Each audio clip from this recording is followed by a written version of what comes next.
नमस्कार दोस्तों, welcome to my YouTube channel. मैं हूं पंकज प्रसादे। आज का ये छोटा वीडियो इंट्राडे ट्रेडर्स के लिए है।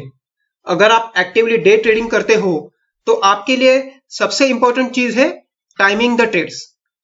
मतलब पर्टिकुलर ट्रेड में एंट्री कब लेना है या फिर कितने देर तक ट्रेड ओपन रखना है वगैरह।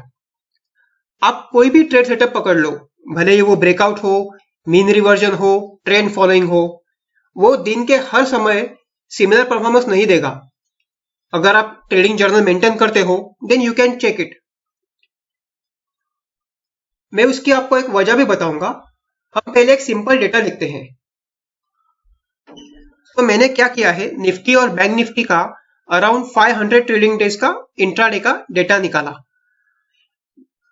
उसमें आपका मार्च 2020 का कोविड का फॉल भी आ गया, subsequent up trend, low volatility, high volatility time period पूरा कवर हो चुका है। Now how to read this data. This is for Nifty.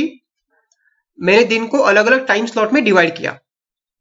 This is 9:15 to 9:45 AM, 9:45 to 10:15 AM and so on up to 3:30 PM। Now this is session high.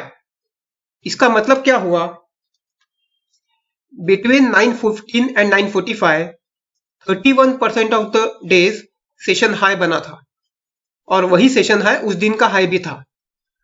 मतलब suppose हम 500 दिनों की बात कर रहे हैं, सो 150 दिन ऐसे थे जिसमें फर्स्ट हाफ एन आवर में जो सेशन का हाई बना था वो पूरे दिन टूटा नहीं। Similarly 30% of time, so around again 150 days, जो सेशन का लो बना था वो पूरे दिन टूटा नहीं। आप बैंक निफ्टी में देखेंगे तो वही नंबर्स अराउंड 37% एंड 32% है। इससे मैं क्या दिखाना चाहता हूं, आप देखेंगे तो फर्स्टली आप इन बॉक्सेस पे कंसंट्रेट कीजिए। मैक्सिमम जो चेंजेस हुए हैं, मतलब सेशन हाई या सेशन लो बने हैं, ये विद इन दिस बॉक्सेस बने हैं। मतलब first 1.5 hours of the session and last 1.5 hours of the session में majority of time session high या सेशन लो बना है।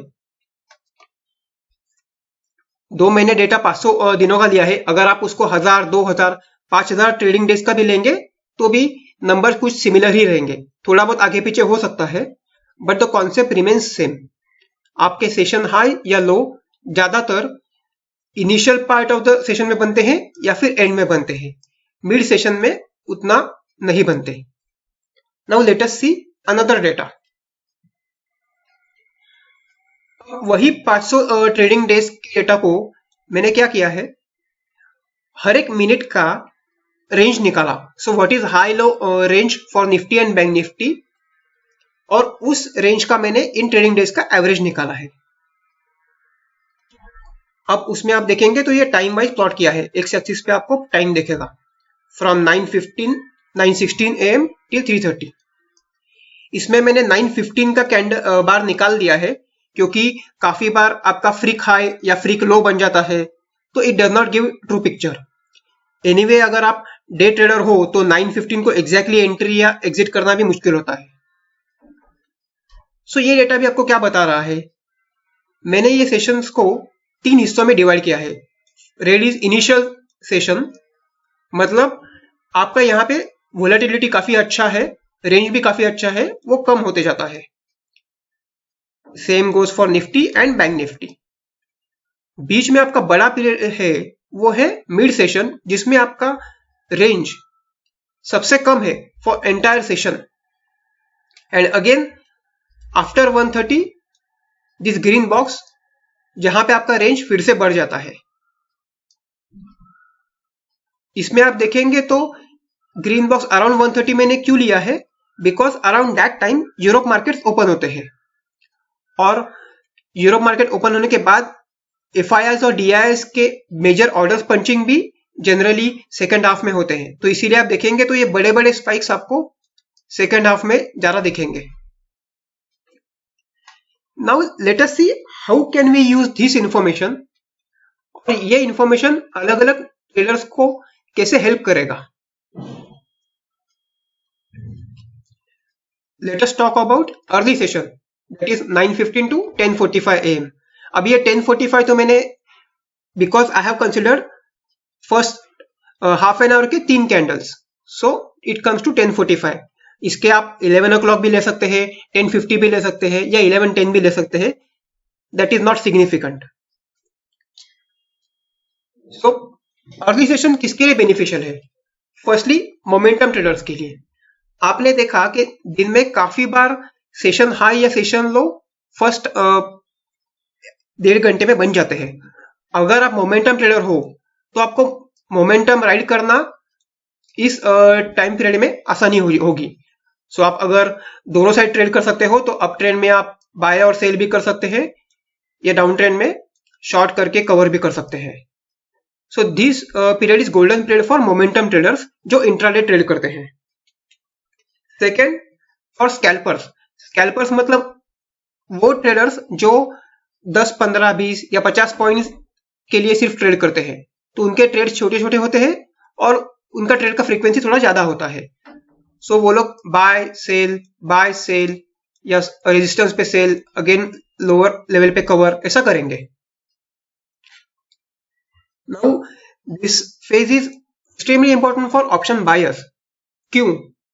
ऑप्शन बायर्स के लिए 2 क्राइटेरिया होते हैं। एक तो आपका मूव जो आता है वो फास्ट आना चाहिए। तो यहां पे हमने देखा कि मूव जनरली ये पीरियड में काफी अच्छा आता है, डेटा हमें ये बता रहा है।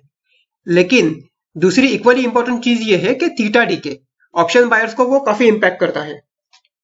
तो theta decay generally second half of the session में ज्यादा होता है। आप एक्सपायरी डे ले लो या फिर नॉन एक्सपायरी डेज ले लो, थीटा डीके कभी भी लीनियर नहीं होता।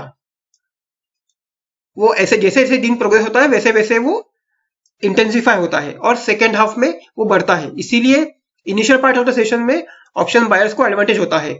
आप अगर डायरेक्शन अच्छा ट्रेड कर सकते हो तो this is good period for you. Now chameleon, शायद आपको पता हो, कमेलियन एक टाइप का लिजर्ड होता है जो सराउंडिंग के हिसाब से अपना रंग बदलता है। I am quoting this example in a good way के कमेलियंस मतलब वो ट्रेडर्स होते हैं जो मार्केट ऊपर जा रहा है तो वो लोग लॉन्ग कर सकते हैं, अगर वो रेजिस्टेंस पे नीचे आ रहा है तो वो लोग शॉर्ट भी कर सकते हैं। मतलब वो ट्रेडर्स जो मार्केट जैसा बदलेगा वैसे खुद का ट्रेड भी बदल सकते हैं, those people I call as chameleons. These are the best kind of people for intraday trading. उनके लिए ये सेशन काफी इंपॉर्टेंट होता है क्योंकि यहाँ पे आपको अपसाइड और डाउनसाइड दोनों मूव्स मिलते हैं। आपने देखा है कि स्टार्टिंग में 30-40% ऑफ टाइम आपका हाई या लो तो बन जाता है, उसके बाद आपको अपॉर्चुनिटीज मिल सकते हैं ऑपोजिट साइड पे। That is the reason this period is beneficial for them. ये 3 ट्रेडर्स के लिए रिस्की है। According to me, pull back traders के लिए specially on non trending days early session बहुत रिस्की होता है। क्यों? आपका सपोज प्राइस ऊपर जा रहा है, बाद में वो पुल बैक लेने के बाद वो कितना डीप पुल बैक देगा ये हम कोई बता नहीं सकते। प्राइस शायद यहां से घूम के ऊपर जा सकता है, या थोड़ा नीचे आके ऊपर जा सकता है, या थोड़ा नीचे आके यहां पे रुक सकता है, या पूरा रिवर्स भी कर सकता है। It can do anything of that sort. इसीलिए पुल बैक ट्रेडर्स को ये फेज में टाइम करके ट्रेड लेना बहुत मुश्किल है। काफी बार हमने ये भी देखा है कि पुल बैक ट्रेडर्स ने एंट्री ले ली लेकिन प्राइस नीचे आ गया, उन्होंने फिर से एंट्री ली, प्राइस फिर से नीचे आ गया, ऐसे करके उनके स्टॉप्स भी लिए जाते हैं। देखेंगे mid session. Again mid session is between 10:45 to 1:30 PM। 1:30 PM मैंने क्यों लिया है? Because around that time European markets open.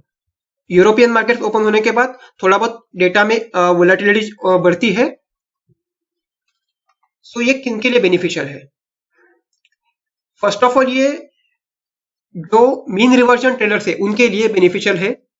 Why? आपने देखा होगा कि मोस्ट ऑफ द टाइम्स आपका डे हाई और डे लो इनिशियल सेशन में बनता है या फिर टुवर्ड द एंड बनता है, बीच में नहीं बनता। मतलब क्या होता है, मार्केट सपोज ऊपर जा रहा है, यहाँ पे इनिशियली सपोज 11 बजे उसने हाई बना लिया, फिर वो नीचे आएगा या फिर यहाँ पे थोड़ा टाइम स्पेंड करेगा या फिर पूरा रिवर्स भी हो सकता है। तो अगर जो मीन रिवर्जन ट्रेडर्स है वो यहाँ पे रेजिस्टेंस लेवल पे शॉर्ट करने के लिए ट्रेड ले सकते हैं। Again this is only for experience traders. ये बहुत डिफिकल्ट होता है ऐसे टाइप के ट्रेड्स लेना, और नए ट्रेडर्स को तो इनसे दूर ही रहना चाहिए। नाउ ये पीरियड किसके लिए सबसे ज्यादा बेनिफिशियल होता है? So according to me this period is most beneficial for this people, brokers, SEBI, NSE और गवर्नमेंट। क्यों? क्योंकि इन 2-3 घंटे में intraday traders mostly over trading करते हैं, बिकॉज ब्रेकआउट्स फेल होते हैं। आप अगर ऑप्शन सेलर हो तो इस टाइम आपको ज्यादा थीटा डीके भी नहीं मिलेगा। ऑप्शन बायर हो तो ज्यादा मूव नहीं मिलेगा, मोमेंटम नहीं मिलेगा।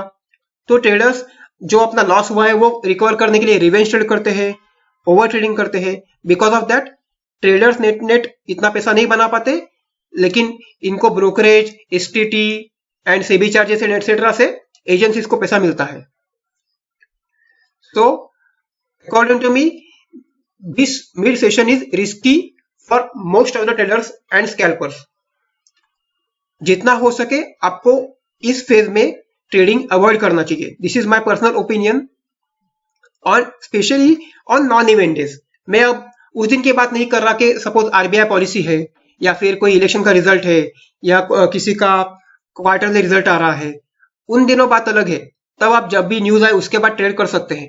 लेकिन नॉर्मल डेज में, नॉन इवेंट डेज में, मिड सेशन में ज्यादातर स्पाइक्स की वजह से या फिर लो वोलेटिलिटी की वजह से आपके एसेस लिए जाते हैं, या सिर्फ पेशेंस टेस्ट होता है।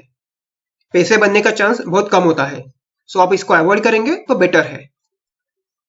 लास्टली अब देखेंगे एंड सेशन, मतलब after 1:30 and of the market.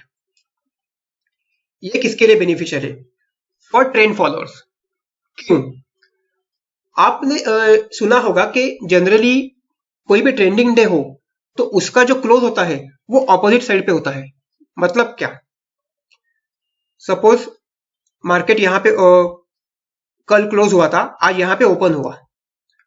अब यहाँ से अप ट्रेंड चालू हो गया, मार्केट ऊपर नीचे जा रहा है, it's a good up trending day. तो मतलब अगर 3:30 आप देखेंगे तो around this period market suppose close हो गया, मतलब जहां ओपन हुआ था उसके ऑपोजिट साइड पे क्लोज हुआ। सिमिलरली डाउन ट्रेंडिंग डे में आपका मार्केट जहां ओपन हो उससे ऑपोजिट साइड पे जनरली क्लोज होता है। और ये डेटा भी प्रूव करता है, ऐसा मैं कुछ थियरी नहीं बता रहा। This is from my own experience and data tells the same thing. Trending days generally जो डायरेक्शन में ट्रेंड है वहां पे क्लोज होने का चांस ज्यादा होता है। वो दिन के हाई पे क्लोज नहीं हो, लेकिन थोड़ा नीचे most of the times close होता है। सो ट्रेंड फॉलोअर्स के लिए सेकेंड हाफ में काफी अच्छा मूव आते हैं। 3-4 घंटे आप देखेंगे तो अराउंड 11 to 1:30 ज्यादा मूव आई नहीं है। ट्रेंड आपका अगर अप है तो यहाँ पे आपको ट्रेंड राइड करने का अच्छा मौका मिल सकता है। अगर आप बीटीएसटी या एसटीबीटी कॉल्स में भी बिलीव करते हैं तो उसमें भी आप शायद ट्रेड ले सकते हैं। Again beneficial for pull back traders for similar reasons. Actually pull back traders आपने फर्स्ट हाफ में देखा कि उनको बेनिफिशियल नहीं था, क्योंकि पुल बैक कितना डीप जाएगा वो पता नहीं था। लेकिन अभी वैसा नहीं है, आपका स्टार्टिंग में ही पुल बैक आ चुका है, कंसोलिडेशन भी हो चुका है। अब मार्केट क्लोज होने के लिए सिर्फ 1-2 घंटे बचे हैं। अब जो पुल बैक्स आएंगे वो पुल बैक अगर ट्रेंडिंग डे है या नॉर्मल डे हो, वो पुल बैक शैलो रहने के चांस ज्यादा है। तो आपको यहाँ पे रिवॉर्ड टू रिस्क अच्छा मिल सकता है। अगर ट्रेंडिंग डे हो और आपको पुल बैक पे एंट्री करनी है तो विद स्मॉल स्टॉप लॉस आप ट्रेड सेटअप देख सकते हैं। अगर कंसोलिडेशन चल रहा है तो ऑफ कोर्स आप बाय नियर सपोर्ट एरिया या फिर सेल नियर रेजिस्टेंस एरिया कर सकते हैं। ऑप्शन सेलर्स के लिए ये पीरियड काफी अच्छा होता है, क्योंकि ऑफ कोर्स जो हमने थीटा का डीके का चार्ट देखा, instead of linear theta general decay होता है ऐसे। So towards end of the session theta decay generally ज्यादा होता है, और अगर प्रीमियम्स डीके हो रहे हैं तो ऑफ कोर्स ऑप्शन सेलर्स के लिए बेनिफिशियल है। सो ऑप्शन सेलर्स के लिए भी सेकेंड हाफ जनरली बेनिफिशियल होता है। अब ये किसके लिए रिस्की होता है? फर्स्ट मीन रिवर्जन ट्रेडर्स, और ये मैंने खुद भी एक्सपीरियंस किया हुआ है और डेटा भी आपको सिमिलर बताएगा। जनरली क्या होता है, सेकेंड हाफ में जो ब्रेकआउट्स होते हैं वो because of heavy buying from big players होते हैं। आपका यूरोपियन सेशन ओपन है, प्लस FII DIS भी पोजीशन तभी बनाते हैं। सो अगर जो ब्रेकआउट्स आते हैं वो ब्रेकआउट्स वैलिड होने के चांस ज्यादा है, मतलब वहां से मोमेंटम से मार्केट काफी ऊपर जा भी सकता है। अगर आप यहाँ पे मीन रिवर्जन ट्रेडिंग का देखेंगे तो आपके लिए ऑड्स काफी कम हो जाते हैं। तो सेकेंड हाफ में like specially last 1.5 hours you should try to avoid mean reversion. Finally ये रिस्की है ऑप्शन सेलर्स के लिए ओनली ऑन एक्सपायरी डेज। क्यों? आपका थीटा डीके तो ऑफकोर्स हो रहा है, तो on one way theta DK आपको बेनिफिट करेगा, लेकिन एक्सपायरी डेज में लास्ट 1-1.5 घंटे में आपके प्रीमियम बहुत कम होते हैं, और प्रीमियम इतने कम होने के बाद गैमा का आपका रिस्क भी काफी बढ़ जाता है। गैमा क्या है और उसका इम्पैक्ट क्या है ये हम बाद में सब्सिक्वेंट वीडियोस में देखेंगे, लेकिन मैं बता देता हूं कि सपोज आपका इनिशियली प्रीमियम 100 था दिन के स्टार्टिंग में, और अगर वो प्रीमियम सपोज आपका 5 तक आ गया और यहाँ पे आपने अगर शॉर्ट कर दिया उसको, आपका अपसाइड तो लिमिटेड है, मतलब 5 से वो सिर्फ 0 जा सकता है, लेकिन मार्केट में अगर सडन अपोजिट साइड में मूव आ गया तो 5 से 100-200 भी जा सकता है। ये हमने बैंक निफ्टी के केस में तो काफी बार देखा है, होता भी है। सो ऑप्शन सेलर्स के लिए specially on expiry days last के 1-1.5 घंटा काफी रिस्की होता है। अगर आप पहले से काफी हायर लेवल पे सेलिंग कर चुके हो और प्रीमियम्स अगर 10 रुपए, 15 रुपए, 20 रुपए पे आ चुके हैं, तो आपको काफी सारा प्रॉफिट बुक करना चाहिए। दैट्स इट दोस्तों, इस वीडियो में इतना ही है।